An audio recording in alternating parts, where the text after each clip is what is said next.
Yes, these are notes on your Works Cited page, okay? I've talked to you about the fact that it's Works with an S, and it's cited. Now, it's a page all on its own, okay? So I am not, I say Works Cited page, but please don't include the word page in there. I'm actually just wanting it to be a page on its own at the end of the paper. This paper, you're probably going to make it onto the third page with your writing of your 5 paragraphs. Your fourth page is going to be that Works Cited page, okay? Now, here's a couple things you need to know. The first thing you need to know is that it needs to be alphabetized. Now, most of you will not have authors. Remember, I said if you have an author, you've got to use that last name. Most of you will not have authors because most of you have gone to websites.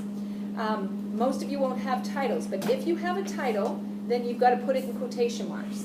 So let's say on my Works Cited page, one of my sources is Total B. Okay, that's the name of the actual article. Then the next thing that I put in is the source. Where do I find it? I find it on About Me.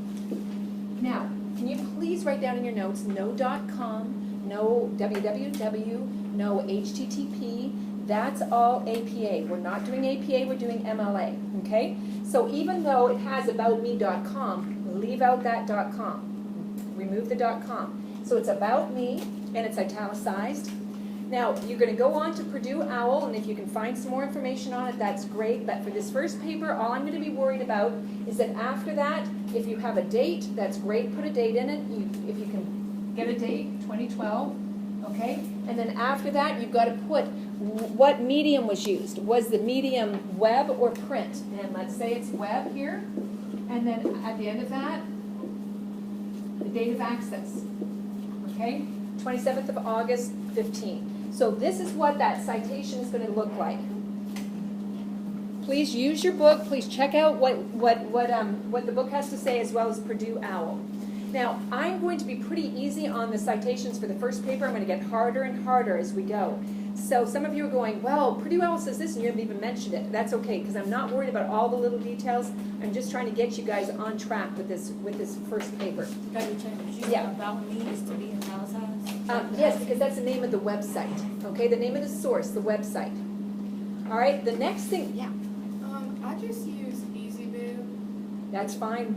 That it'll probably get you on track enough. Okay. Yeah, with EasyBib. Yeah, and number of you, if you want to use that, just put the information in EasyBib, and it'll put it in place for you. For this first paper, the last paper, I expect you to know how to check it against Purdue OWL, and you know how to do it correctly. Okay.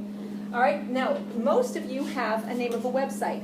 Now, you guys, if you're going, there's nothing. It's just a bunch of stuff. There's no name. Look up at that URL at the top of your web page, okay? And it's got that www or HTTP. What comes after it is the name of the website. Now, somebody had like 6 words in a row all squished together, and that was what was after the HTTP. And that's what he put beside of his parenthetical citation or as his source on the Works Cited page. Separate them, okay? So if the name of the website is first come, first serve, okay? Don't put them all together. Instead, separate it. You can tell what the words are, and you separate it, and it's italicized. First come, first serve, okay? And then it's just web, and then that date of access. So that's what I'm looking for. Now, it is 3 separate sources. I have 2 up here. You need to have another. The first thing you need to identify is the fact that I have not alphabetized. I need to move this one up here because your Works Cited page needs to be alphabetized by the first letter. This is T, so it needs to move down. This is F, so it needs to move up. Check to make sure, and I'm going to grade you on this, that your Works Cited page is alphabetized, that it is double-spaced, and that it's hanging indented. Now, you want a good quiz question or want to know what's on that midterm? Those 3 things. What are the 3 things that you need to remember about a Works Cited page? It's alphabetized, double-spaced, hanging indented. Let me just finish this and then I'll get to your question. The last thing I want to talk to you about is hanging indented. Now, the only time hanging indented applies is when you have 2 lines to a citation. Most of you are only going to have 1 line. But some of you, that you've got enough information, it makes it down to the second line. And here's what hanging indented is. In the second line, you indent the second line 1/2 inch, which is 5 spaces. Okay?